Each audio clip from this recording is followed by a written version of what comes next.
कराडच्या छत्रपती शिवाजी महाराज स्टेडियमची अवस्था पाहता कराडच्या छत्रपती शिवाजी महाराज स्टेडियमची पुनर्बांधणी व्हावी आणि ऊर्जा अवस्थेमध्ये स्टेडियम आमचं यावं ह्याच्यासाठी तत्कालीन उपमुख्यमंत्री देवेंद्रजी फडणवीस साहेब यांच्या समोर आम्ही कराडच्या कृषी प्रदर्शनाच्या वेळेला मागणी केली।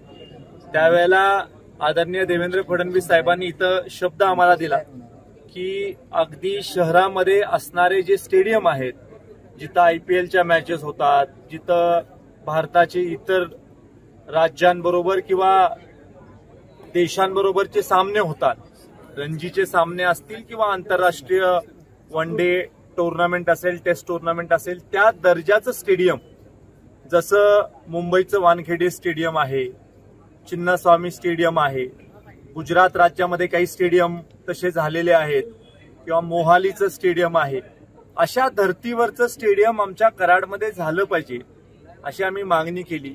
आणि आदरणीय उपमुख्यमंत्री साहेबांनी त्या काळामध्ये महायुती सरकारच्या माध्यमातून या कामाला मान्यता दिली।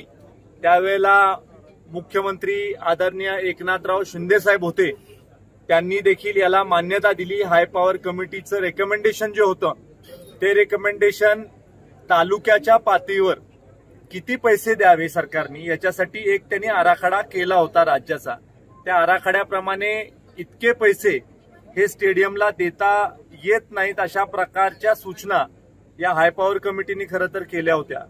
हाय पॉवर कमिटीने केलेले रेकमेंडेशन बदलून कराडच्या छत्रपती शिवाजी महाराज स्टेडियमला तब्बल 96 कोटी 50 लाख रुपयाचा निधी हा राज्य सरकारने मंजूर केला। आज प्रत्यक्ष कामाची सुरुवात ही झालेली आहे।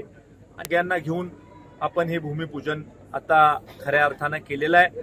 विशेषतः या स्टेडियममध्ये सगळ्या फॅसिलिटीज ज्या आंतरराष्ट्रीय स्टेडियम मध्ये असतात त्या सगळ्या फॅसिलिटीज इन्क्लूड करण्याच्या बाबतीमध्ये आराखडा तयार करण्यात आलेला आहे। देश विदेशातील प्रत्येक घडामोडींचे लाईव्ह अपडेट मिळवण्यासाठी आता साम टीव्हीच्या सर्व सोशल मीडिया प्लॅटफॉर्मला लाईक, फॉलो आणि सबस्क्राईब करा। तसंच सर्व नोटिफिकेशनसाठी बेल आयकॉन प्रेस करायला विसरू नका।